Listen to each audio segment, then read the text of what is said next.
Hello and welcome to the gak.co.uk Guitar Shop podcast. I am your host Mark Packham, who is with me this evening. Hello, my name's Jay. I'm the assistant manager here in the guitar store. Hello, my name's Matt and I'm the manager. My name's Joe and I'm here for bass-related queries. And I'm eating a biscuit and so missed my cue. When I said, "Are you ready to do a podcast?" Yeah, you put another biscuit in your mouth. Yeah, that's right. Yeah, that's how he gets ready. Mm-hmm. Yeah, you can't, so good. You can't say no to an I've Oreo. just eaten them all. There's a couple left. I'm gonna have one. Okay.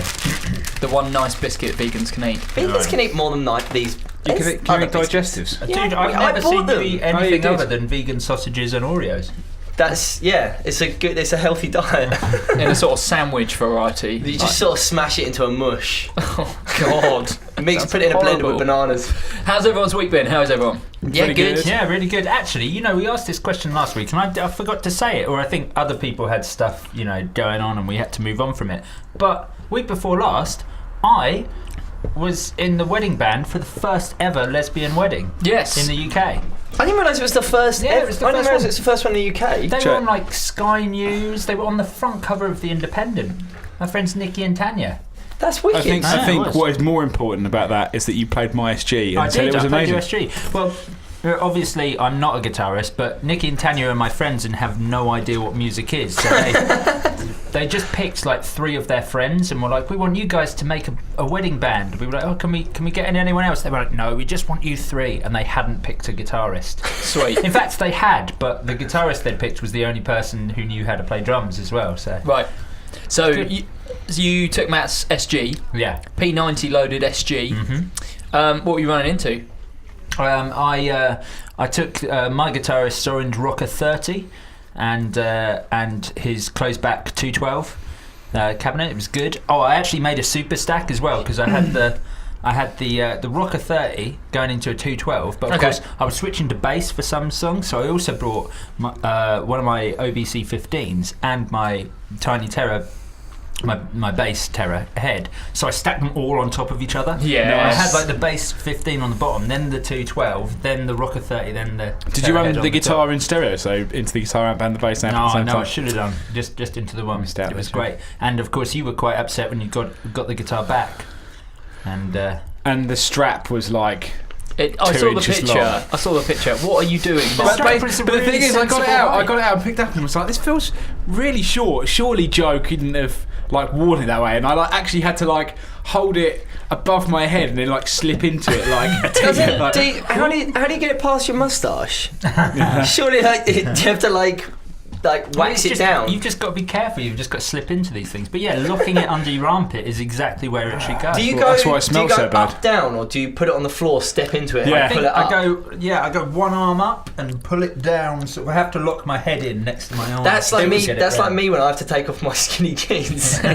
Just more effort than it's worth. Yeah, it really is. The problem was, I mean, it was difficult getting on, but the problem was actually then taking it off because it was so short. I couldn't actually bend my arm It was a around. problem, And actually, also- 'cause you had strap locks on it, and I don't use strap locks because I normally just pop the strap off when I'm done, and I couldn't do that on yours, which really made it You awkward tried, on and then the stage. guitar was like. That's why I had so many glue marks on it around I the just headstock. don't understand how you play a guitar up that high. Like, I mean, Because, dude, think about it. When you sit with the guitar, where is it?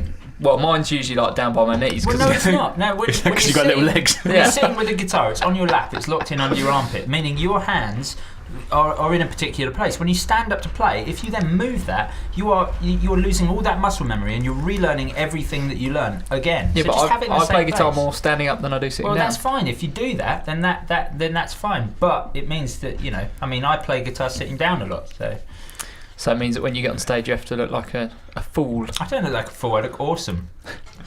How was the how did the music go down? Was it all good? It was really good. Yeah, it was great. I was able to not do the first dance music. That was quite good. Emma, who's my girlfriend, who was playing keyboards and singing, was doing like a keyboard singing version of Desiree's "Kiss Me." Okay. That's a nice song. One loves a bit of that was Desiree. right. There you go. So that was. So wait, you basically just proved that you can have a successful band without a bass. Without a guitar. Whoa. The guitar was only used for 4 songs, and they Okay. were all Pink numbers, and only because the girls had requested Pink songs. Did you do that one with the wicked bass line?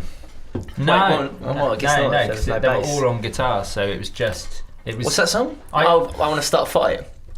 Yeah, something like that. We didn't do that Great one. bass line. I pretty much only Tim used Armstrong 2 wrote that strings song. on the guitar though, I think. because I just did power chords for the whole thing. It's pretty good. I'm Solid. glad you're really using Matt's high-end gear to its full potential, using It's pretty two good. strings. I only had one effect as well. I was even Compression. playing. That's no, why no, it sounded. no. That's why it sounded so lonely when it came back. It was either it was either clean, which was pretty driven through the amp, or I just had my Line 6 M5 geared up with like a sub bass. I'm sorry, the Line 6 Fuzz. M5 is not one effect. It's really not. I was only using one effect on it, just Well, a sub kind fuzz of. bass. It was wicked. Talking of effects, Yes, sorry. it's been requested that we do an Electro Harmonix special. That makes sense because they have done a lot in the last year or so. I guess. A lot of new stuff, lots to talk about. Also, an acoustic special has been requested. Oh, I meant to write I don't towards know Dan about Grace. that. Well, I think we'll do it next week. I spoke to Dan, the acoustics I'm manager. busy next week actually. Okay, that's fine. Well, that's good. That makes a spot for Dan Grace, the acoustics guy. Brilliant. Maybe you'll never come back.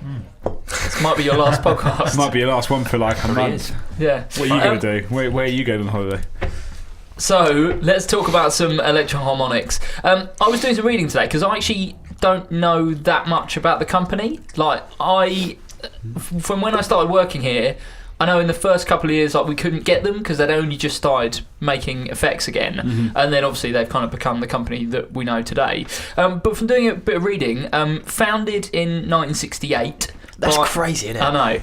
By Mike Matthews, who is still the owner. Is that right? I don't think he does a lot anymore. I think his son does most of it. I like And that he looks like a wrestler. Yeah, up until recently, like now he's shaved again, but for ages, I think for about 4 years, he just grew his beard and his hair, and it was all white, so he just looked like a mad Father Christmas. He's the face of the Electro Harmonix 9-volt batteries. He is, Yeah. of course he is. Yeah. We actually, if you look at them from a distance, it does look like there's Jimmy Savile on the battery. But you know, I was going for more like he looks like a trampy Ric Flair. Oh yeah, he does. He does actually look just like Ric Flair. I think that's why I'm thinking wrestling when Yeah. I see him. Yeah. But so anyway, founded by Mike Matthews, who was a salesman at IBM. And that's kind of always been his role, hasn't it? He's not really like the designer. He's more kind of the company face, isn't he? He's like the sales guy. I think he's obviously had ideas. It's Yeah. like me, like I've got loads of cool ideas for pedals. I can't build any. I've literally no idea where to start. So it's kind of. But then again, what was there? You couldn't go? Yeah, let's build a phaser. Phasing didn't exist. A phaser wasn't around in 1968, really. So in You 68. could move that tone knob around. Well, phasing and flanging on the Beatles stuff is done by literally sticking a pencil in the tape machine and wobbling it up and down to get a phase effect. But so anyway, 68 founds the company with Bill Burko, who's was the engineer at the time, and they did the Foxy Lady Fuzz, which I guess is technically the first one they designed and built, but released as the Guild Foxy Lady Fuzz. It was the kind of the predecessor to kind of. The Big Muff, I guess? Yeah, I suppose it didn't sound. I don't think it sounded anything like the Big Muff, but they were kind of gearing that way. And I've seen a couple for sale where they're like super, super rare. What sort of money do they go for? Like 4 figures, like Really? high thousand. Well, say high thousands, like probably like £1,000 plus. Really? I very, very rarely see pedals go for more than £2,000 unless they're like uber rare or like. Clon? One went on eBay the other day for about £1,500. Really? Do you think that has that had a resurgence because of the soul food? Well, I suppose we'll get to that in a bit, but I don't think they just don't come up very often. I think people are going to buy them regardless. Yeah. Just whether these things are self-perpetuating. Like the clone was so sought after, and so the soul food, which is essentially like a cheap version of it, comes out, and then does that then get people interested into it again and make them worth more money? I don't know if it's made it worth more money, but actually I think it's probably really helped Electro Harmonix along in the fact that they've kind of gone, yeah, this is our version of a Clon Centaur, and now they're selling loads of them because they're 40-50 quid. Yeah, and there's some videos online of people A-Bing them, and they're like, they sound really good. Yeah, I think the whole thing's kind of self-perpetuating because people get excited about the new pedal, which sounds like this mythical clon, and then they kind of hear about, then they go and check out the clon, and they're like, oh, I'm really excited for this pedal. So it kind of boosts the profile of both, really. It puts the clon back in the limelight. Yeah, and I mean, it does, I think you forget that actually the clons were being built up until about 8 years ago. Yeah. So, I mean, they're not, like, even old. No, it's not. And is he still building them? He built a lot of the original ones himself. And then they reckon they built 8,000 between 1995 and 2002, I think it was. He then redesigned them, built 4 or 5, and then got someone else to build them. And they were such poor quality that people were like, this is crap. And he was like, I'm taking them off the market. And he's yet to find someone who will build them to the standard that he wants. And that's why they don't make them anymore. Yeah. Wow. So anyway, back on track. Yeah. Foxy Lady Fuzz kind of looks like a big muff and kind of is going for that kind of sound, even though they don't sound exactly the same. Shortly after that, Bill Burko left and was replaced by Robert Myers. Yeah. And the first thing apparently they did was the LPB1 line booster, a pedal they still do to this day. They still make today. So what's the let's take this opportunity to kind of talk about that really. What did the LPB1 do, and what? If I remember rightly, the original ones were ones that plugged straight into the input jack on the guitar, and then they just had a switch. Okay. They just turned them on. So, like, obviously one of them. What? Yeah, like Dan Armstrong used to do effects like that. That plugged. They did a compressor that plugged straight. Just a box there with a jack plug on the end that plugged straight into your guitar, and then the lead plugged from that. It's the best idea. It's better than pedals. And then I think they went to. Then they went to a pedal, but it is basically LPB1 is a linear power booster, so it is a clean boost. Makes stuff louder. It makes stuff louder, which is what so many people wanted then, because really popular effects were things like the Dallas Rangemaster, like the treble boosters and stuff like that. And this was kind of like a good, straight ahead, well designed, clean boost. It was easy to build. I think it was probably cheap to build, and they make it up until now. But I mean, a great effect, really. There wasn't anything else. I think it was probably one of the only things of its type at the time. It's worth mentioning that when they were making these in the kind of late 60s, early 70s, you couldn't just buy pedals. Like, it wasn't a thing. Like, that wouldn't be a category in the music shop. They didn't have a pedals department. It was like little homebrew companies making these weird things. Like Boss hadn't come out yet. Like first kind of production line pedals hadn't really emerged. Funny enough, people can't see it on here, but there's basically, it was a little box that you could plug in with a knob on it for volume, and then a switch that turned it on and off, but not a foot switch. A little like you get on a Jazzmaster or a Jaguar, like a little. Like two-way switch. Toggle switch. So of course, at that time, it wasn't an obvious thing to go to, like to use the feet. Well, I think it was a completely foreign thing. So when people were making effects, they were thinking, well, people can control volume and tone from their guitar, so maybe they could control more. I think the fact is, you probably you left it on all the time. Yeah. You would just put it in front of your amp and you just left sound it on. You had or didn't, because of course at the time, people weren't hopping between driving clean for. Yeah, and I mean, I think it was quite. Like I said, there wasn't anything else really like it.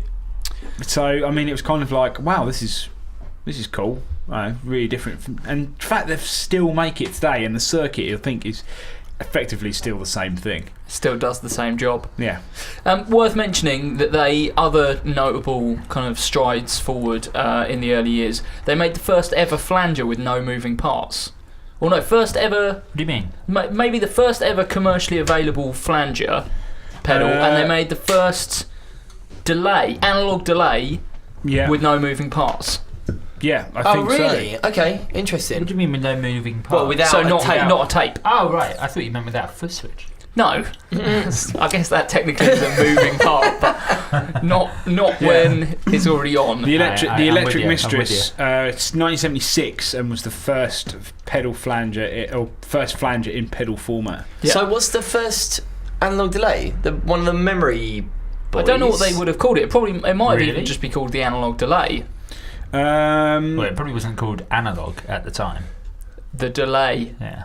Yeah, I think probably the Memory Man. Memory Man, yeah. I mean, basically, if you look at all their old pedals, they look. I mean, I love the new boxes they come in, like the die-cast boxes, because they're really solid. Exactly. But there's something so cool about these huge, clunky, like stainless steel boxes. They're like made out of sheet. The sound when you turn on a Big Muff is proper, isn't it? Yeah, I mean, with chunk. my one, it's just like. And how much is that? I saw you tweeting about that the Mogwai Big Muff. How much did that go for? Well, it disappeared. Oh, really? So someone. And I emailed the guy and said, "Oh, is it still available?" And he said he'd sold it privately. So is that the only signature? That must be the only signature pedal that Electro Harmonix ever did. Funny enough, actually, I read into it a little bit more. So basically. Mogwai's third album, I can't think what it's called. It's like Electric Hyper Fuzz or something. I did look up the name and I've forgotten. And someone from their PR team or something contacted Electro Harmonix and said, as a promotion for the album, do you want to make this Big Muff? And it says Mogwai and it says, I think the album's called Rock Action something, because on the knobs are changed to Rock Action and Volume. And they only made 100. Yeah. And they're like uber rare. I've only ever seen 2. The tone circuit's the same though, isn't it? It's they actually made them in 2001, so it's actually a relatively recent circuit, but it was what they called the version 9, which was designed by the woman who made Frantone pedals, which are really, really popular. She basically redesigned the modern Big Muff. Right, okay. Is that the Big Muff that we know today? No, they're different again now, I think. But this was like an early 2000s one. But the circuit in the Mogwai one sounds a little bit like rawer. I don't know if that's the thing. It's got more game behind it. Well, I mean, this segues nicely into basically. So in the mid '80s, Electro Harmonix stopped making pedals. I assume because people switched to like digital effects and rack effects and stuff like that. Well, I assume the kind of popularity wavered a bit. I actually think, and I'm not 100%. I'm almost certain on this that they actually went bust. Right. I think and it was probably because. Like early 60s, not many pedals. 70s, they like literally ruled the roost. Like so many of the cool pedals in these massive boxes, and they look really cool, and they looked so much better than anything else at the time. I guess it was kind of them and Boss. Yeah, and Boss were kind of like these boxes, and then these were like these cool things, loads of screen print, funny names, and did a lot of different things. And then I think, like you say, people kind of switched to rack and digital. And I think they went bust. It's funny. And then I guess Boss made that jump into doing digital effects and kind of did that modern thing, whereas Electro Harmonix, it seems like, never even attempted that. Yeah. No. Yeah. I mean, I think they kind of. I don't know what happened, but basically, they disappeared, and then in the early 90s, they started reappearing under the name Sovtek. And it was the same. Well, didn't Mike Matthews buy like a Russian factory? I think he bought a Russian valve factory. But they started doing some I think pedals. that's what it was. That rings a bell. It was some sort of. It was something to do with. I actually, if I remember correctly, it was like completely aside from Electro Harmonix. I think he just was moving into valves as well, and then. That's when he was like, I suppose I could build some pedals here and all. Like, it'd be cheap. I had one of the Russian-built Sovtek Big Muffs. Wow. Not the green one. The green one's the only one. The green one's the great one. The black one is still really good. That's one of the best fuzzes I've ever heard. You said had? Yeah, I had it. I got rid of it. Yeah. Well, I was really into Nirvana as a teen. That's what he used, like Big Muff. And then I didn't really like Nirvana that much anymore, so I didn't use it. Is that when you stopped bleaching your hair? Yes. So I think basically what happened is they went. There was some reason that they stopped making pedals, but then the Big Muff came out, the Sovtek branded one, the green one. Well, from what I can gather, Electro Harmonix as a brand, so back with the full Electro Harmonix name, and building American pedals and stuff like that, 2002 is when they came back into force. Yeah, that's when they started adding new pedals. So that's when new stuff started coming out. which is crazy because I started playing guitar maybe a little bit before that, and to think of a time that almost when you couldn't go and buy like a new Electro Harmonix pedal, or you could go and buy a Big Muff. I think the Big Muffs were reissued in the mid 90s. They reissued the Big Muff and the Small Clone, and I think part of the reason was that the old stuff was fetching such good prices. They were like, would be stupid popular, not to. I guess if you're talking about like Kurt Cobain's guitar sound, it's kind of.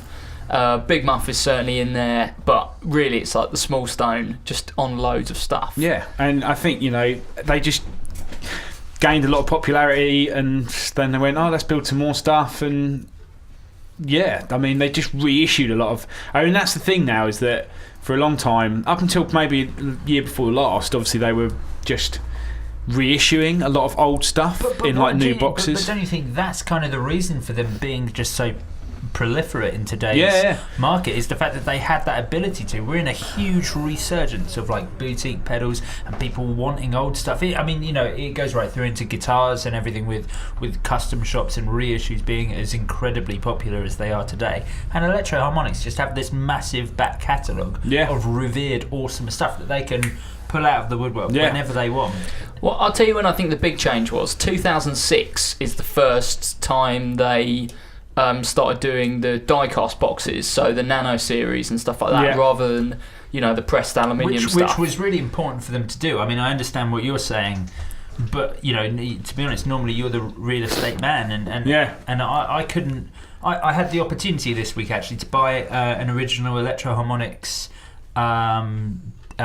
bass micro synth. The old hardwired ones. And I have one of the modern ones, and I ended up not doing it just because I was like, effectively the circuits. I'd need to buy a bigger pedal. I think the thing is though, I think a lot of those big pedals hark back to a time where I don't think you really had a pedal board. It was really such a thing, because they could make pedals any size you want, because realistically you could probably only afford to buy one a year. Yeah. From thinking about it, I think that's changed a lot, and certainly from a gigging perspective, when I used to go and gig a lot, I can't remember anyone ever having more than 3 pedals. Like, people would have like a tuner, a distortion, and then maybe one other effect, and that's kind of all I can ever remember. Yeah, but is that not because we were in punk bands and stuff? Well, maybe, but I also yes, I can tell you that is because you were in punk bands. Yeah, but do you not think pedal boards have got more and more elaborate? Yes. I mean, there's a lot more. I think a lot of the people that were kind of maybe like 10 years ago were probably getting in and building big pedal boards now are the people who are building like custom rigs and stuff like that. It's certainly more common to see lots of pedals, but kind of coming from a guy who's played in sort of like proggy and math bands for most of my life, pedal boards have always been pretty big. They just didn't always include Electro Harmonix pedals. I just think there was less people out there who really loved pedals. Like, I remember when I first started playing guitar, and I just owned loads, and I wasn't doing that much playing, but I just had loads of pedals. But a lot of people I knew only had a few. And I think now it's just they're so much more accessible. Yeah, absolutely. Across the board. I think a standard rock and roll, you might go and watch like a standard pub rock band, and they might have sort of 7-8 pedals on a board, and that's kind of standard. And which maybe is why now I play in math bands, and you saw the image of my guitarist board earlier today. There are 21 pedals on that, and his is like his is not by any means the biggest. In fact, it got mocked for being like half the size of the dude from Cleft. I showed Jay a picture of the guy from what was it, My Bloody Valentine? And the pedal board was so big.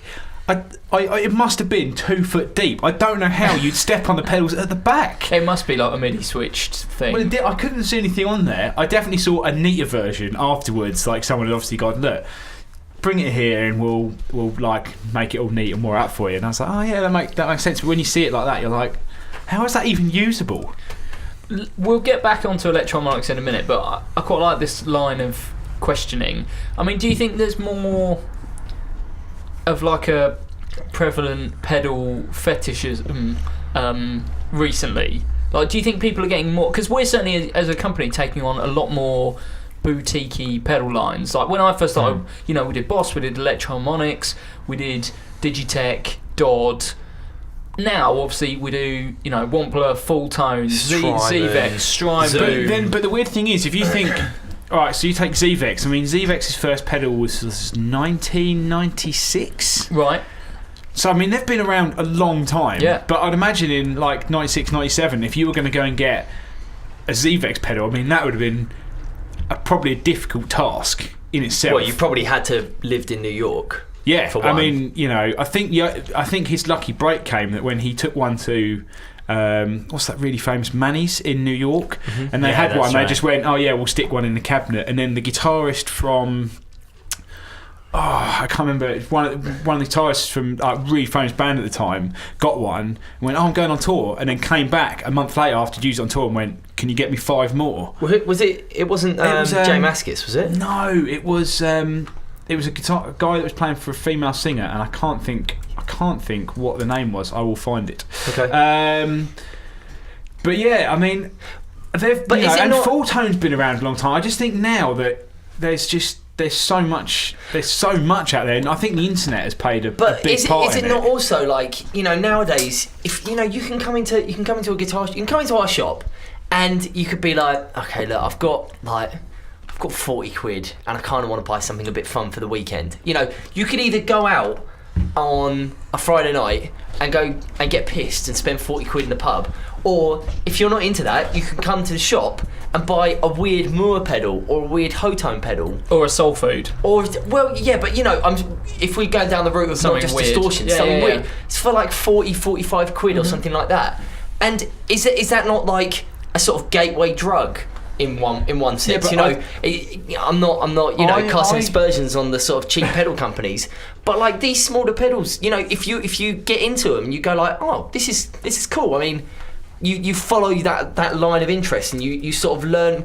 I mean, you know, like Matt, everyone starts somewhere, and then you sort of snowball into this like pedal you're maniac. You're like a meth head of pedals. But I generally think like. The internet and the availability of information on these sort of things has played. Sorry, the availability of what? Information. Oh, right, yeah. He did. Okay, don't mind. You were like information. I was trying to repeat it. Because I mean, you wouldn't have heard of Zvex by going into here in 1999 and going, oh yeah, have you heard of like you would have only heard it through the word of mouth of other guitarists. Yeah. And I think now that you can. Because, Full Tone's been around for ages. But that's it. I mean, Wampler, I've been following Brian Wampler pedals when he was doing something called Indie Guitarist, and he was selling kits that he was putting together and going, like, check out these kits that I build, before they'd even been branded as Wampler pedals. Yeah. You know. Yeah, mate. Well, that's it. We seem to be snowballing new pedal brands here at the moment, where loads of boutique brands are moving into the mainstream more and more. Yeah, and I mean, there's so much out there, and there's so many. I mean, yes, there's ones to avoid, and there's people because anyone can go and buy a kit, and if you can solder, you can pretty much put together a fuzz pedal in 20 minutes. And it's the people that the best example is Reese at Bigfoot. Yeah. A guy that, you know, we pestered him when he was working here, and even when he left here for years, going, come on, where's this thing you've been talking about? And he'd be like, oh yeah, and then suddenly he brought it in, and you could tell that he'd spent so much time working on that circuit and just absolutely nailing it. And you plugged it in, and he went, this doesn't sound like anything else. It was like the first time I plugged in the Pigtronics Fat Drive, the first kind of like fuzz they'd done, really, apart from like they'd done a couple, but this one was so different and so fine tuned. I was like, and really the Bigfoot, the King Fuzz was like, that game changer for me. Yeah. I think that pedal's great. Yeah, more volume on that than any other. Than Sense. Yeah. And just quickly going back, it was PJ Harvey's guitarist. Oh, okay, right, okay. Who picked up? He bought a Fuzz Factory and a Super Hard On. And What's took them on tour. Joe. That's what it says here. Joe. You know, Jojo from Joe PJ Harvey. Yeah. Let's get back on Electro Harmonix, because this is supposed to be an Electro Harmonix special. Even what are the standout pedals for you guys? Like, what if someone was coming in and they're like, I've heard about Electro Harmonix, I don't really care what kind of pedal I buy. I just want a cool pedal. Where would you point them? Are we going round the room? Well, yeah, okay, let's do one each. Okay, Matt. the big One? one. The one. All right, a couple well, each. We'll go one, and then we'll go around again. Right. Big Muff. It's the one pedal I've had longer than any other one on my pedal board, and I would never ever change it. Obvious choice. There isn't anything else that sounds like it, and they do the mini and they do the nano Big Muff now, which is really good if you care about the space. And I've thought about it, but I just love that massive clunky box. There is definitely something about that design. It's one of the only ones that survived the kind of nanoisation of the Electro Harmonix. Because it still uses the annoying headphone jack, 3.5mm headphone jack input for power supply. And the thing is, no other pedals use that because it's absolute career suicide using one of those. If someone else other than the only other thing I can think of off the top of my head is the Proco Rat and a tube screw and an 808, but the tube screamer 808. But they come with the adapter. But like, if anyone else, if Zevex brought out a pedal now that had that, we wouldn't sell any. No one would buy one. No. And so the fact that it's a testament to that pedal that people still put up with the fact that you either have to use batteries and carry a screwdriver around with you in your pedal board just in case, or have an adapter. It's brilliant. That's the fun. That's why you see so many, like sometimes for sale second-hand vintage ones with no battery back on the back, because people just took them off and threw them away. God. Just tuck the battery up inside. But back in the day when things pretty much had to be run on batteries. I mean, I had an old flanger that was 18 volt, and I mean, I don't know where you'd got an 18 volt power supply in 1977. So they put 2 batteries in the back, and it didn't even run it on 18 volt. You plugged an 18 volt power supply into it, and it stepped it down to 12 volt internally. But they couldn't, because they wouldn't supply a 12 volt power supply. You put in 18 volt, two 9 volt batteries, and it then stepped down. Yeah, which lasted all of about an hour. But yeah, for me, Big Muff. I mean, every one they've done since 1969 they all sound different and they all sound awesome. So brilliant. Yeah. Joe, where would you point people? Well, for bass, I have 2 and sometimes 3 Electro Harmonix pedals on my board, which kind of all I think have equal bearing. I do think that the mentioned before the bass microsynth by Electro Harmonix is the best synth pedal you can get for bass, the most usable and brilliantly designed synth for bass, and I use that as kind of my really balls out my last stage of drive, normally with like an octaver and another drive before it. But I could never ever change that pedal or take that pedal off my board. It's probably the most important thing on there. I would say the thing to bear in mind about that is that it doesn't work like a modern pedal at all.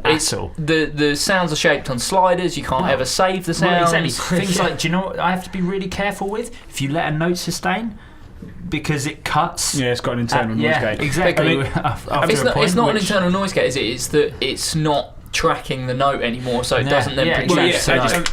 Which is great. I love that kind of old school nature to it. Do you know, I sold a guy a Mark Bass Compressore a while ago, and he had a microsynth on his board, and his reason for going for the Compressore was I'm saying Compressore. I mean Supersynth. The Supersynth. Why was I saying that? Anyway, he was you've buying always got compression. I know.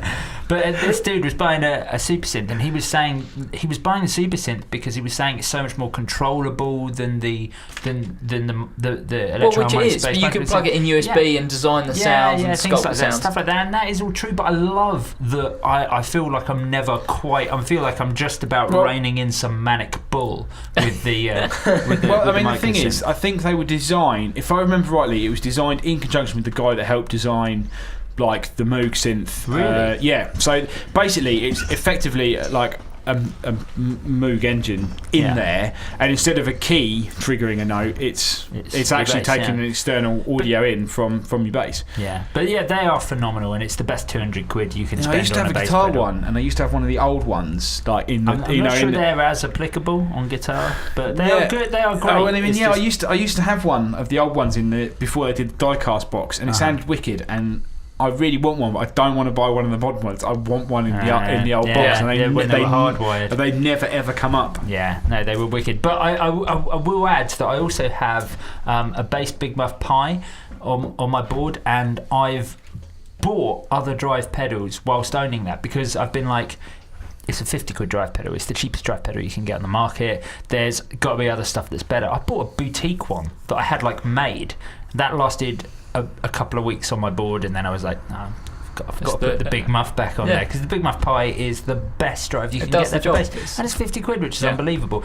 And then I do think they also make some amazing compressors. The Blackfinger for bass is astonishing. Like, you could just use that and not use anything else on bass, and it would sound amazing, because it just warms everything up and drives everything, as well as compressing it really nicely. Wicked pedal for bass. Joe, what are you saying? Cathedral Reverb. Okay. So one of the more modern ones. It has got.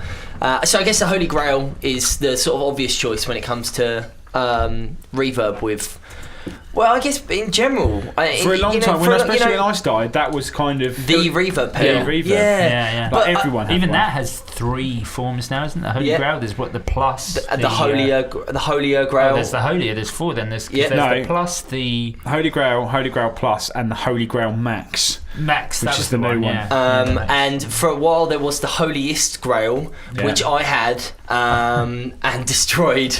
Jay Cross's stampy. I've had all 3. I'm the only person I've ever known. Why who's would you stamp on a reverb? Like, it's not the sort of pedal that you sort of jump into a heavier section and hit down. Jay, you never saw my old garage hardcore band. You would be gutted to know that they go for well over like 300-400 quid now. No, they don't. They do. Holy Grail, they're super rare. I think I shot mine in the bin. And I used to have one. On 400 quid. I used to have one, and the stupid thing is they had 2 presets and pretty much only had a spring sound, but you could tailor the spring sounds with pre-delay, reverb, and then you had an output mixer, which was it had a gated delay as well, the gated reverb as well, which sounded presets. I think you had the Holier Grail. Maybe I did just have the I had the Holy Grail and the Holiest Grail. Maybe I didn't have the Holiest Grail. Maybe it was just the Holy Grail. I mean, to be honest with you, I was just stamping on it. This was a few years ago. I think I sold it to you or lent it. I'm sure it was. I love how you say a few years ago, as if that somehow, as if somehow you know more or have learned. Well, I know more now. Definitely know more about it now. But going back to what I was saying, the Cathedral Reverb I think is wicked. You've got a bunch of different types of reverb built in there. So you've got spring, obviously, and I think if I remember correctly, the spring reverb is just the original Holy Grail sound. Yeah. And then you've got room, and I mean I can't remember. They all sound good. And the thing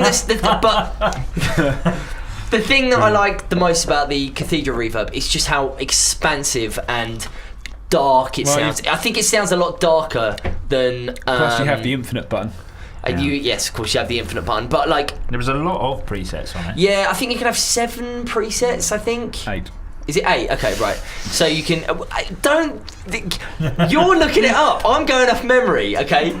But I just think that it's really dark. It's really expansive. It's like it does. I mean, it sounds like you're in a cathedral, which is why it's called the Cathedral Reverb, and it just sounds absolutely excellent. You know, you stick one of those in front of like a Fender Twin and turn it up, it will rival the spring sound that is in the Twin, and I say that as a real Fender valve amp. I think the enthusiast. I think the thing is that you can blend between the amount of clean signal and reverberated signal, which makes it more usable, because I found that having quite a lot of decay time but then keeping the mix quite down means that you can play really hard, but if you want to like be a bit more lax with your playing, then you can feel the wash of reverb underneath, but otherwise you can kind of we need to move on to some staff picks in a sec.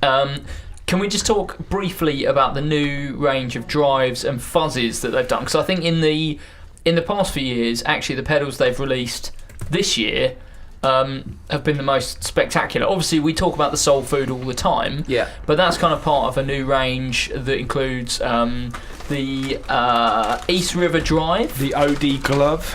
The East River Drive is the coolest name for any pedal. It's a great sounding pedal, great tube screen. I don't know what clone. it sounds like. I just it's kind of tube screamery. I mean, the pedal's green, so you know what it's going to be. It's kind of tube screamery. There's the log. The logarithm. The log's cool. The log sounds great. Yeah, which is weird. it works on some.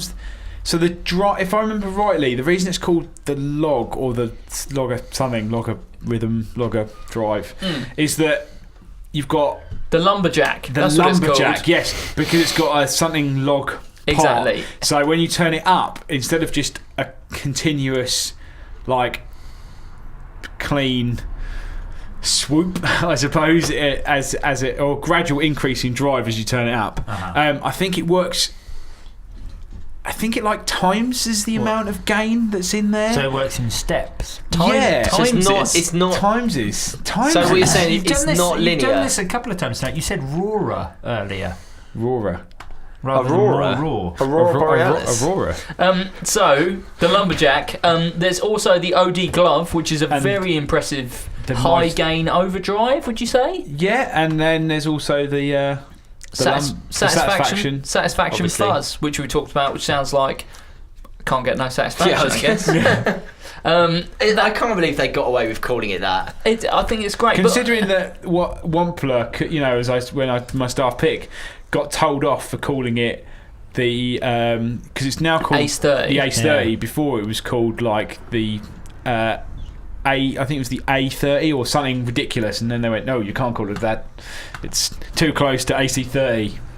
So they called it the Ace 30. No, isn't it? No. Ace 30 was too close. We've got one of the last ones that are called the Ace 30. They've changed it then since then. So right now, if you want to buy an Ace 30, it's your last chance to buy it called what it obviously is. They've changed it now. It is now called the A30. But it was the Ace. The lumberjack logarithmic overdrive breaks the rules. Okay. Apparently. I can't remember the exact way they describe it, but there's some weird way that the gain pot works in that compared to how it works in normal overdrive pedals. Shall we do some staff picks? I feel like we may have exhausted Electro Harmonix.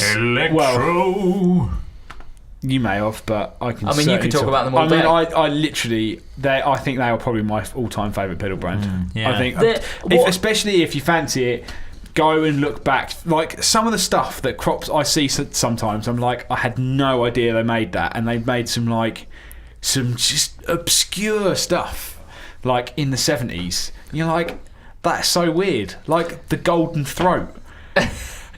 Sorry, the Golden Throat. The Golden Throat. Look it up. We'll leave it at that. Let's not explain it. What I like, just in kind of closing thought really, is what I like about Electro Harmonix is they kind of straddle the line between someone like Boss, who's much more kind of like production line, and they still make some cool pedals, but they're very standardised. They straddle the line between that and very boutique. Yeah. Because they do some weird stuff, and you can tell a lot of thought's gone in. They try some very, very strange sounds, but they're a production line company that make affordable pedals that really work, really durable. I think they almost strike the perfect balance between the two. Yeah, I think so, and I just think they're just great pedal. There isn't really a pedal in the range that I go, like everything I think they do, and I plug in, I'm generally like, this has got a really good purpose, or it just works really well, or this is absolutely amazing. Let's do some staff picks. Matt Knight, what have you been playing this week that you think people should check out? I have been playing pedals, of course, because we all know that I love pedals. And I finally got round to trying the Zevex Super Seeker series. Super Seeker. Super Seeker. So people might be familiar with the Zevex pedals. They did the Seek Wah, the Seek Trem, and the Seek Ringtone. Yeah, great pedals. Great pedals, but really weird, like the Seek Wah, for example, an 8-stepped wah. I thought that was genius with 8 rotary controls to sort it out. Yeah, but the thing is, it sort of did one thing. Well, yeah, you could sort of have that sequence sound. I mean, I suppose you could get that sound off of Zoom multi-effects pedal since the 90s. So I think they kind of thought, well, if we're going to do it, we've kind of got to do it like. We've got to make it like amazing. So now instead of an 8-step sequencer, they're a 16-step sequencer, and they've got. Of course. I thought you were going to say they've just made it more manageable because of course 8 is ridiculous. They've actually made it like worse. In a sense, more ridiculous. But they've added features like so it can MIDI sync. So if you're going to use it with a sequencer, or you're going to use it in like some modulation stuff, which Jay Cross is definitely going to do. Hiya. I can just imagine Jay plugging in his massive sequencer and then plugging in a super sequoia and syncing it via MIDI. Yeah. I don't think Jay's probably do it. ever plugged anything in via MIDI Well, ever. no, I think honestly, I don't know what that means. No, I did know what it means. Jay I've never Cross done started it. playing Steinbergers, I think. Yeah. But yeah, I think if you want something different, then I think these are really cool because, for example, the trem, you think, well, why would you want a 16-step trem? And it's just that you can create your own patterns and you can kind of get them to like glissando into each other, so you can get kind of trem that is almost like Fender like tremolo that kind of fades in and out. And yeah, you can just do a load of cool stuff. I mean, I could go on them for ages, which, you know, Really? yeah. Really. But I just think, for me, I just thought I'd pick them soft pick because I plugged it in and I was like, man, if you've got a pedal board with everything on, but you still want more pedals, as I constantly do when I go to bed and look at my pedal board and think, yeah. I love that your pedal board is actually in your bedroom next to your bed. And the way that I sleep is that I will sleep facing not my girlfriend, but my guitar. I think that says a lot on you. Night, dear. I'm going to look at my pedal board as I go to bed. Jay Cross, what have you been playing this week? I think we've probably spoken about it before, but I've had a bit of a resurgence recently because in the last week I've sold 2 Jim Adkins Telecasters. Now, I hear you. I see you rolling your eyes, and I hear you groaning away from the mics. I know who Jim Adkins is. No, about me talking about Telecasters again. The Jim Adkins Telecaster is wicked. Jim Adkins is the singer of Jimmy Eat World. Jimmy Eat World. Jimmy Eat World. Jimmy Eat World? Jimmy Eat World. Oh yeah, I think Jimmy Eat World. Jimmy Eat World. Jimmy Eat World. Jimmy Eat World. Jimmy Eat World. Jimmy Eat World. Jimmy World Eat. Jimmy. Jay, how do you say World. Jimmy Eat World? Jimmy Eat World. Jimmy Eat World. Jimmy Eat World. Jimmy Eat World.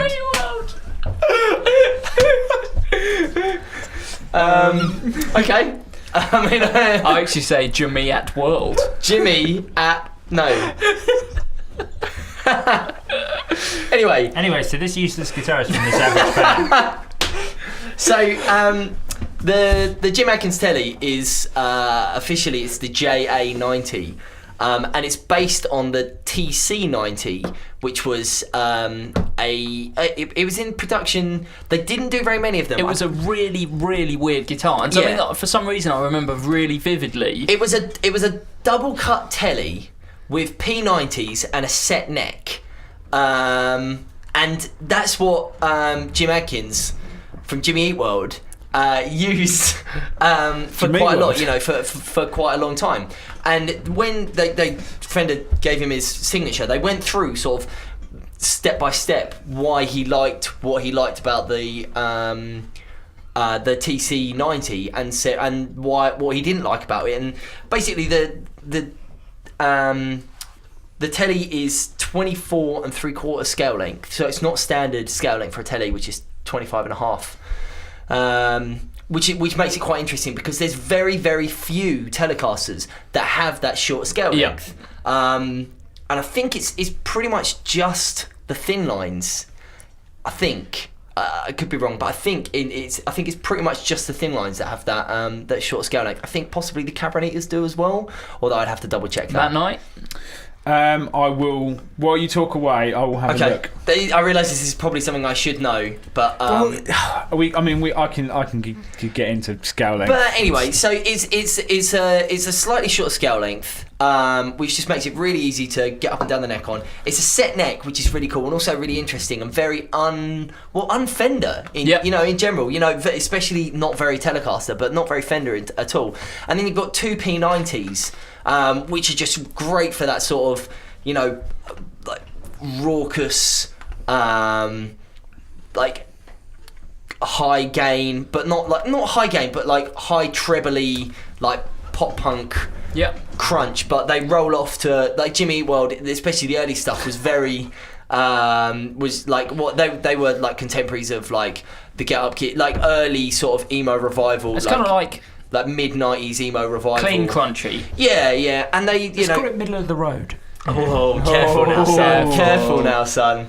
But in terms of the guitar sound, it kind of is. It's like halfway between. It's certainly not super clean, and it's certainly not super distorted. Yeah, it's halfway between. Yeah, it is, and it's just a really, really cool Telecaster, and of course it's thin line, so it looks excellent. When you actually list the features, so set neck, Gibson. Yep. Shorter scale.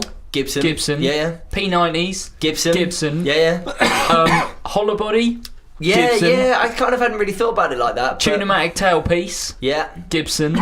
Yeah. 2 volumes, 2 tones. Gibson. Yeah. 3-way switch. Gibson. Yeah. Think about that. Yeah, I mean, Telecaster, so 3-way switch anyway. But it's in that position. But no, you're right. It is a very sort of Les Paul-y Telecaster, I guess. Well, more like 335 because it's kind of like hollow body. I guess. Centre block. I mean, it's wicked. They sound great and they look great. It comes in 3 finishes, all of which with matching headstock and matching neck as well. It's a really, really great guitar. Really, really great. Something very, very different and very interesting. And yeah, definitely. And they did it in red, Joe. I hate red. Why? What are you saying? I don't know. I was trying to get you interested. No, actually, I sold one to a friend a little while ago. No, I think they actually sound a lot better than I think they look. But okay. But, yeah. I mean, I think they look quite cool. Yeah. Joe Branton, what have you been playing this week? Isn't it Matt Knight next? Am I next? No, we've done that. Remember we were talking about the sequencer? Oh, yeah. Remember, I didn't have enough time to talk about everything I wanted to talk about the sequencer. Well, no one was listening anyway, Matt. Matt Knight's solo series podcast just about Zvex. Oh, hello there. I will take you through step by step. I'm here with Jim Adkins from Jameet World. Jameet Requai. Jameet Requai. Oh, hello there. How many bands of EQ has the Zvex Super Seeker got? Matt Knight. Solo album coming soon. The solo talking album. Joe Branton, what have you been playing this week? Much more interesting things than everyone else. Go on then. Well, actually, I'm going to do a double whammy. Okay. Is it the bass whammy? Yeah. Actually, well, kind of part of it is sort of what I had last week, where I was banging on about the Fender Rumble 200 head, which we had in. But, I actually, believe it or not, I hadn't played the Fender Rumble 200 head. I had heard Christopher Franks play it. Okay. I was like, yeah, this is great. Really good for a 200 watt head. No one knows who that is. He's the bass department manager. In fairness, it's a little bit difficult sometimes that we do sometimes forget that there's sometimes over 1,000 people a week listening to this podcast who have never met us, and sometimes it is easy just to forget that it's not just 4 mates sitting around talking, because after this we're probably going to go to the pub and carry on talking about this sort of thing. So when we talk about like our mates and other people who work here without sort of referencing who they are, sorry if you get lost with that. But I'm just apologising on your behalf there, Joe. Thanks very much. No, that's cool. That's part of my job, damage limitation. Well, that's good. That's good. Anyway, so this week I was looking around in the bass department for something to try out, and I saw in the back room that we had the Fender Rumble 500 single 15-inch combo. Bam. So I was like, I'm definitely going to try this out, because the 200 was meaty, but it's in a 115 chassis, and I'm like, whoa, it looks pretty shallow and actually really small. Like, the cabinet is not sort of padded out with space. It looks pretty mini. I'm like, I'm not really into small stuff. One-handed lift as well. Yeah, I know, and I'm like, I hate all this small stuff. I'm not into that. I'm not 50, and I don't. You want something you can get your hands around. So I don't want small portable stuff. I want big ridiculous stuff. You want to be an idiot while you still can while you're young. Yeah. Exactly. So anyway, I was like, I'm not sure I'm into it, but I'll give it a listen. So I picked up the bass that was closest to it, which was the Squier Vintage Modified Fretless P bass, which actually I've also had as a staff pick before. And I plugged in to the Fender Rumble 500 with a vintage Tweed Performance Series Fender cable. Yes, and it's the choice of a new generation. I set the EQ flat. I hit the vintage control. They're vintage contour, and I think there's a top boost one, but I can't remember what they call it. But basically, the vintage pretty much just boosts your low end and cuts your treble and a bit of your mids as well. So I just hit that, left everything flat, turned the gain up a touch, and then it's got a separate drive in and out. So I hit the drive in and out and set that about halfway.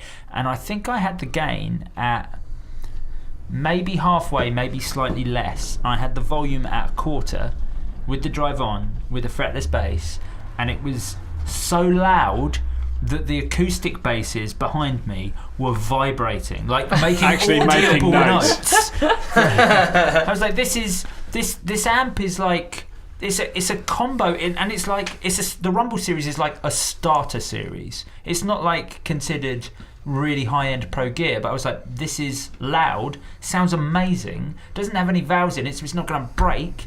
And I'm using a 240-pound fretless bass. It sounded really good. That was a 240-pound fretless bass, and I was like, I'm using less than £1,000 worth of equipment here, and I sound,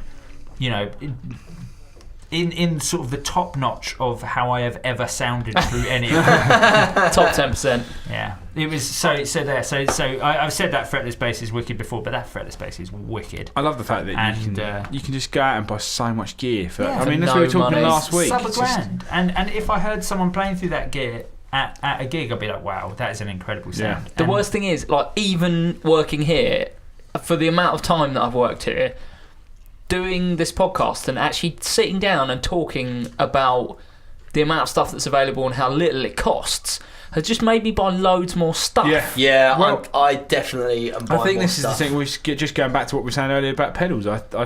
And what Jay said, I think that's the thing, isn't it? It's when you sit and think about actually, I could either go out to the pub for a few hours, or I could just get myself a couple of effects pedals and just sit at home and have a wicked time. I remember when I first started playing guitar in the first guitar shop I used to go into, and I had a part-time job at the time, and I bought a Boss BF3 on layaway. I had to pay so much a week through the shop, and it took me 3 months to pay it off. Do you know what I mean? In BF3? Yeah, they'd only been out 6 months. I was well excited. New flanger. It was probably still only £100. How much were you getting paid? I was cutting grass when I was 14. But still, I spent all that time cutting grass with Jameet World. I don't know what that means. Jimmy World. Jimmy World, do you know that band? I was listening to it on my headphones. But yeah, it really is that there's so much affordable stuff, and it's just always really, really good for the money. Yeah, fact.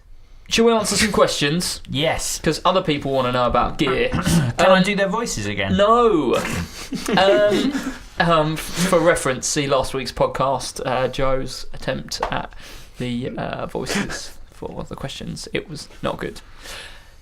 Jamie, via email, says... A couple of years ago, I bought a digital IPB10. Relatively happy with it, but I'm always wondering if I should sell it and buy possibly a high-quality single pedal. So, my question is, what do you think is better?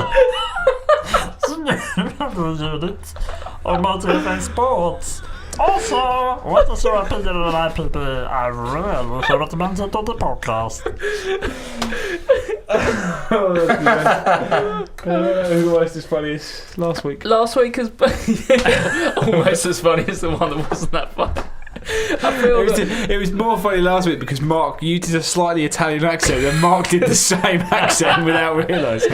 Last week's podcast has broken all of our podcasts now. It can't ever be that funny again. Anyway, Jamie via email says, a couple of years ago I bought a Digitech IPB10. Relatively happy with it, but I'm always wondering if I should sell it and possibly buy high quality single pedals. So my question is, which do you think is better, single pedal units or multi-effects boards? Also, what's your opinion on the IPB? I rarely hear it mentioned anywhere. Well, I think the first thing that should be noted here is Jamie has obviously never listened to the podcast before, because this is a subject that we have addressed a number of times. I was going to say that actually. The part of his question where he says single pedal units versus multi-effects. Yeah. We have talked about it a lot, and I think we err on the side of single effects. Having said that, I've just bought an ME80. You have bought an ME80. You ME80. guys have got Line 6 M5s as crucial parts of your rig. Yeah. And I don't use pedals. Jay doesn't use any pedals. So Jay balances it out. So actually, you don't use pedals, but at one point you had about 15. You just never plugged them in. That's not true. Actually, when I was at home, I did, and you know, and weirdly, out of all of the pedals that I had, because and again, it came from the podcast, being like, okay, I really need to broaden my horizons. I need to start using these, and I never really use. I mean, you know, I play in punk bands and stuff, and so I've only ever gone through a drive pedal and obviously the Boss RE20 because it is the best pedal of all time. But you know, the pedal that I kept out of all of the pedals, because I had loads of delays and I had loads of chorus pedals that I just plug in at home. The pedal that I've kept that I still use is the Fender Phaser. With the big... Oh, yeah. The sub... I didn't even know you had that. I've got one of those. I've got the Fender Phaser, which is in a huge box, and it's got... The way that you control the rate is a big disc on the top. That you foot control. And you can control it with your foot, and there's this blue light that goes around that shows you how fast you're going. And I plug that in all the time, before the RE20, and after a drive pedal, and it sounds wicked. So I do use some pedals, just not all the time. So to answer that part of your question, Jamie, certainly do check back for the other podcast for something a lot more in depth, because we did answer this over the course of about an hour before. But I would say that it depends what you want. If you use a lot of sounds, and particularly if you're doing like a covers band, that sort of thing, where you need to just switch to them instantly, have a huge range available and have them all catalogued and nice and neat, then a multi-effects is definitely a brilliant way to go. And if you've got the IPB, I guess you're probably doing that already. Yeah. If you want a couple of nice sounds that you turn off and turn on, you know, throughout the set, then single pedals are probably a better way to go, because generally they're slightly higher quality. But I do think there is a bit of a kind of blurring of those lines in that things like the Strymon, like Matt uses, are kind of a multi-effect, even though, for example, they'll just do reverb. They'll do like a lot of reverbs, and the reverbs that they do often have elements of other effects built in, so like different modulations within that reverb patch. There's definitely, it's not just single effects and multi-effects anymore. There's using like digital front ends or completely digital single pedals. Yeah. There is a blurring of that. Well, I mean, the thing is, I think with, say, like, you know, let's add in the IPB, I think it was one of the first that kind of really like used the iPad. Yeah. And I think technology on that side of things on iOS devices has moved so quickly that they're just, I think that sort of system is just out of date. Like, it's quite chunky, and you know, it's a bit weird that you plug it in, you have it on the pedal board. Yeah. Where now you could have a Line 6 FX100, the Amplify FX, the floorboard, and just have it Bluetooth to your iPad that can just sit in an iPad holder, and you can just, like, everything is so much easier to use. Or like and it's on the floor, and it just plugs into any amp. Well, we sell the Hercules iClip, which is an iPad mic stand adapter that you can put your iPad on there, and if you use, like, the new Line 6 FX100, that's what it's called, right? Yeah. You can easily have, like, you know, thousands of effects and thousands of patches at your fingertips, and you don't have to like plug your iPad in on the floor, and you might tread on it, and it's all the places that you could put an iPad. £500 and I mean, iPad. And the thing is now as well, I mean, going back to single effects or things that might have several different elements in one box, even Tide H9 that you can Bluetooth to it. And then you can have a simple interface on the pedal. It can sit on your pedal board. You could never Bluetooth an iPad to it. But if you want to, you can. And then you've got like hundreds of presets on your iPad that then can just sit on a IK Multimedia iClip that sits on your mic stand, and you can just... It's a bit of a shame, really, because I mean, I think Digitech took a real risk. Because they, like you say, they were the first company who... And they did the iStomp as well. Yeah, well, I mean, just with the IPB, they were the first company really to be like, okay, iPad, iOS is the future. Let's run with this. Let's make something that incorporates all of this. And they did. And I remember when they first came in, we were all like... They sound really good. This is brilliant. Yeah. This is a really smart move. And unfortunately, they just got the timing completely wrong. You know, too early. Absolutely. I mean, it's like the Sega Saturn. Nobody bought into... I had a Sega Saturn. Well, yeah, but no, like... Did you? Yeah. I bought into it then, Nate. Yeah. Matt Knight and Mark Packham probably the only two people who bought I didn't one. have a Sam. Did you not? Okay. No. But it's that sort of thing. They ran with the technology too early, which is something that is rarely we would have we would say is a negative thing. But unfortunately, I think they did just run with it a little bit too early, and they didn't appreciate what the iPad was going to become. It isn't just a screen, which is essentially what they use this for. Kind of, yeah. I mean, but I think that the Line 6, especially like the new amps, use them to a much more efficient manner. The most efficient way of using it is Bluetooth. As soon as you make something that plugs in via something on the iPad itself, the Thunderbolt connector or the 30-pin connector, as soon as they get rid of that, which they did, it makes the pedal redundant, or the unit or redundant.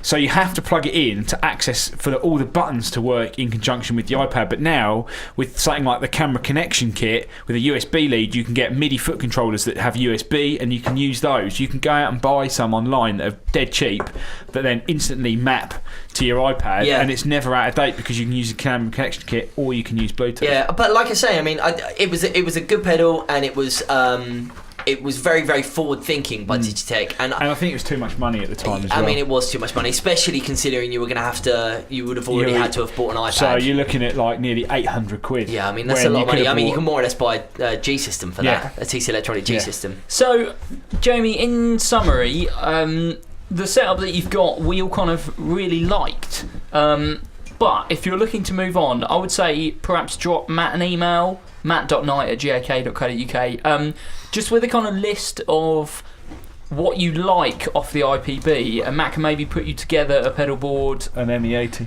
Well, ME80 if you want to go down multi-effects, because that is a really good option. M13. But, Line 6 M13. But if you're thinking single pedals, that's the thing, on the IPB, because you can switch pedals in and out, I guess there's probably a couple of effects that Jamie is constantly going back to, and maybe you can suggest a kind of real world equivalent that might be a good, I'm sure good one to I go can for. try really hard. Ollie on Twitter says Fender US Deluxe versus Custom Shop. I can't do this. Is there a leap in quality for the extra pounds? I'm sorry, he hasn't put pounds, he's put £, £. I can't do this every week. I cannot do this every week. Why not? Ollie on Twitter says Fender US Deluxe versus Custom Shop. Is there a leap in quality for the extra pounds? Can I answer that really quickly? Yes. Yes. Okay, good. In all seriousness, there really is. Actually, the US Deluxe, I would say, are much more akin to American Standard than they are to the Custom Shop stuff. Just in terms of feel, build quality, what you get for the money, I would say almost the question should be, is it worth jumping from an American Standard to an American Deluxe? Can I ask that one quickly? Yes. Okay. Really? I would actually say no there. I was going to disagree with what you were saying as well. I think that the American Standard series, if we're talking about, say we talk about Strats here, I think the someone who would buy an American Standard Strat and someone who would buy an American Deluxe Strat, I think would be buying their guitars for very different reasons. Yeah. Okay. I think in general the American Standard is quite a classic sounding. Strat. The pickups that they use are the Custom Shop Fat 50, so they are actually the same pickups that you get in some of the Custom Shop models. They're very, very classic sounding, very, very cool, very clean. They're all quite traditional with just a couple of modern perks. Absolutely. And then you look at the American Deluxe, and they're pretty different guitars, to be completely honest. You've got the lock-in tuners, you've got the modern style bridge, you've got the S1 switching, and you've got 10 different positions for 10 different pickup selections, and there's just a lot of different features there. If you then look at the Custom Shop stuff, now obviously there's a lot of different models, but I would say that there are more similarities between the American Standard range and most of the sort of production, quote unquote, production line Custom Shop stuff. Well, then I think it comes down to more how much do you want to spend. Yeah, that's kind of what we're saying about American Deluxe versus Standard is that they're very different guitars. Yes. Whereas if you're going for an American Standard, you probably just appreciate a really good Strat. Yeah. Rather than an abundance of features. So that's, for me, is the obvious jump up. Rather than go from a Standard to a Deluxe, most standard players to a custom shop would be better served going from a Standard to a custom shop. which is just why I'm interested to hear why Matt would suggest a Deluxe over a Standard. I mean, I really like the Standards. I suppose really, like we say, it depends what you go for. I think if you were going to buy one or the other, you weren't going to spend the money in the custom shop. Yeah.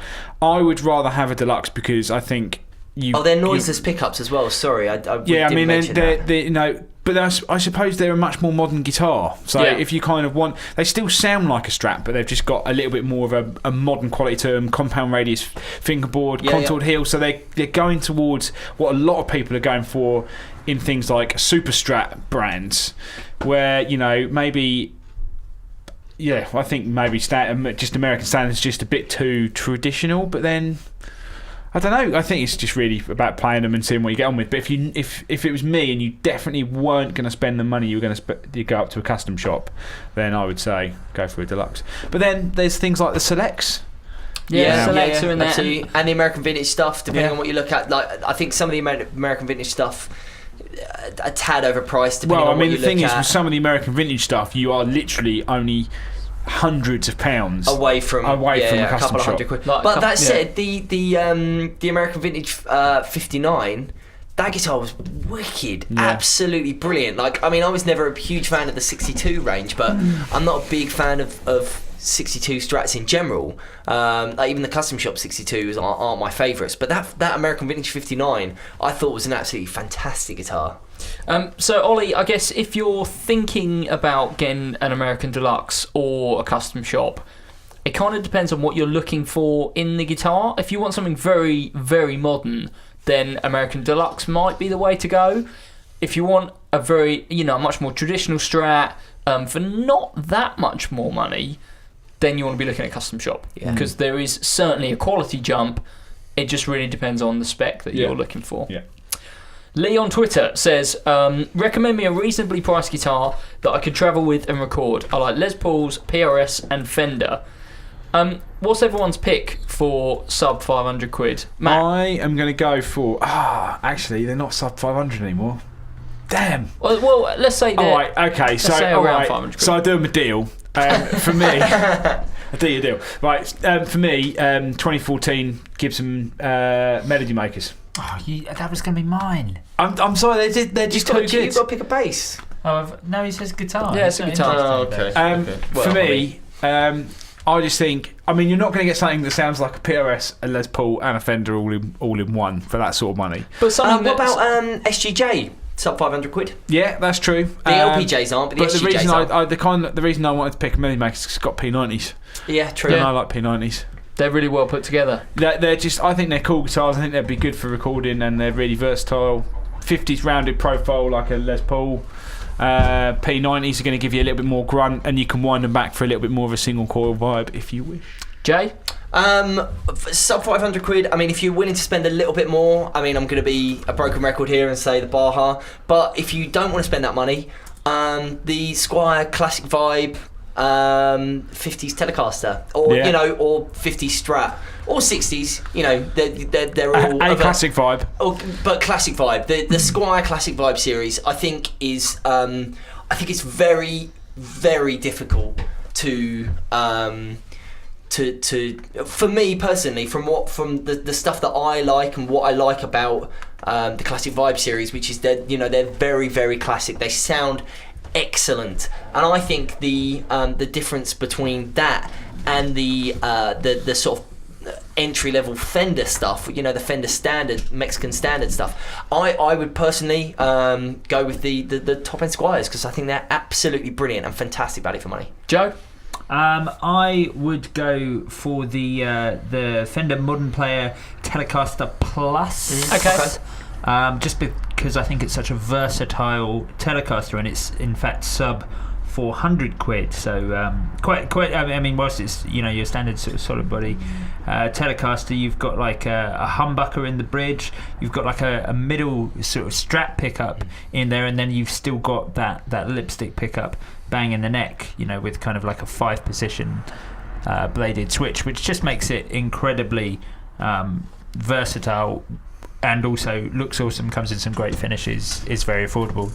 They're amazing. Yeah. They're amazingly versatile and amazing value for money, I would say. I have one of the Nashville, no, not the Nashville Player Strat, just I have one of the Mexican player tellies for a while, which was a I remember that. Yeah, that was what I had before my American Special, which was one of the it's one of the sort of more higher end Mexican Telecasters with a strap pickup in the middle position. And it really, I'm a big fan of that. It did sound really, really good. Just for clarification, that is actually a Nashville telly. Yes, not the Nashville Power Telly. Sorry, I'm going the wrong way around. Sorry, Nashville Telly, not the Nashville Power Telly. The Nashville Power Telly has got the piezo. Yeah. Yes. Yeah. Lee, you haven't specified what sort of travelling you're doing, but I would point you towards probably an Epiphone Dot.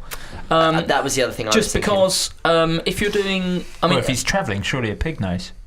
No, I'll make another suggestion. No, Joe. So the reason that I would say the Dot is that if you're doing plane travel, it will be a bit more difficult because obviously you'll need a bigger case because it's a bigger guitar. If it's something to like go on the train with in a gig bag, you can just buy a semi-acoustic bag, and obviously being semi-hollow, you'll get quite a bit more volume acoustically. So if you're going to like hotel rooms, or if it's something to just like play at a mate's house without plugging in, you'll get a lot more volume. Yeah. So also not crazy money. Not crazy money. What are they, $299? $299. Yeah, they are. Yeah. Yeah. Great guitar. I was going to say actually, if you are doing a lot of travelling, then actually a Steinberger Spirit, they're 300 quid. 2 humbuckers and great portable little guitars that take up basically no room. Also, the other cool thing with those at now the modern ones, one of the big drawbacks was always with Steinbergers with the headless guitars is you needed double ball end strings, which are always, unless you come to a reputable guitar shop like ourselves, they're always out of stock. No, I mean, with the new ones they do take normal single ball end guitar strings. Michael on Twitter, this is our last question of this evening. Michael on Twitter says, I have a serious question. It's serious. Have you tried out the Extortion or made a video review of it yet? So coming right back round to the beginning of the podcast, the Electro Harmonix Extortion. Have you tried it yet? Short answer, no.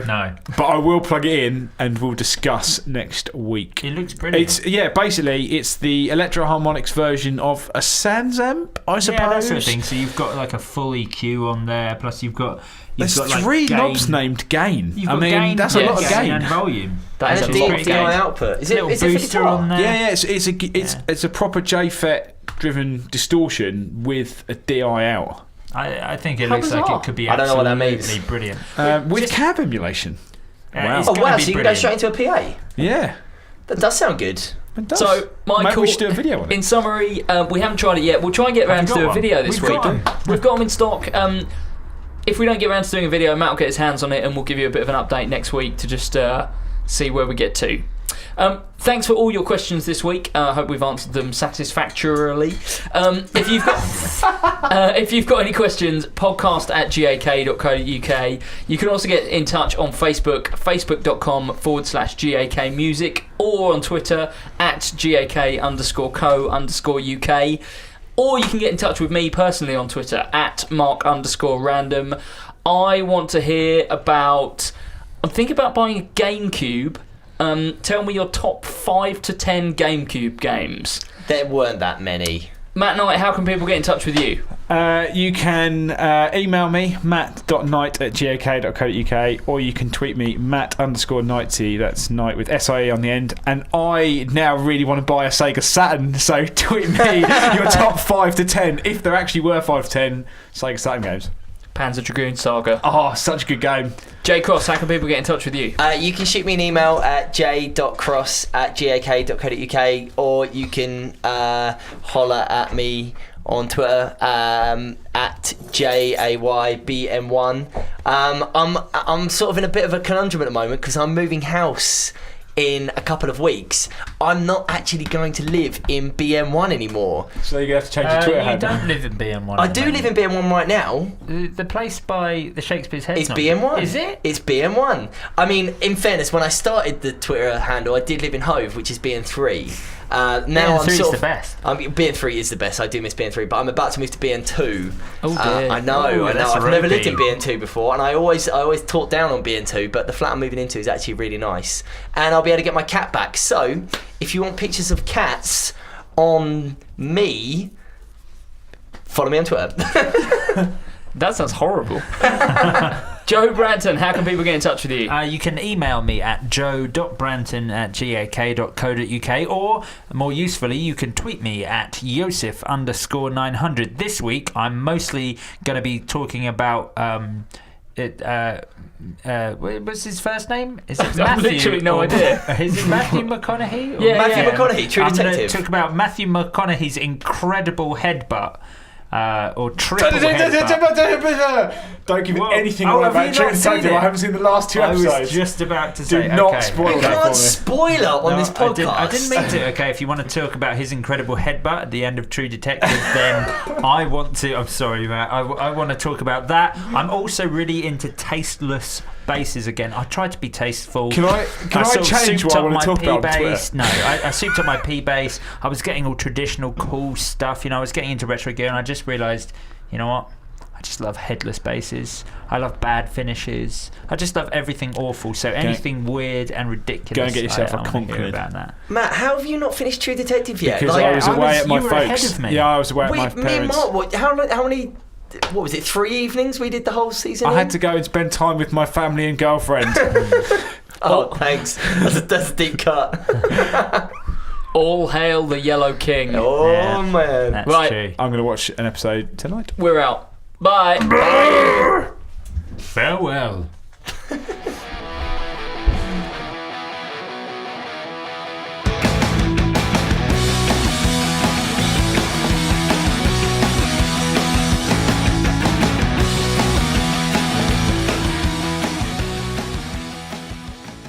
What have you got to do, Joe? What have you got to do the same?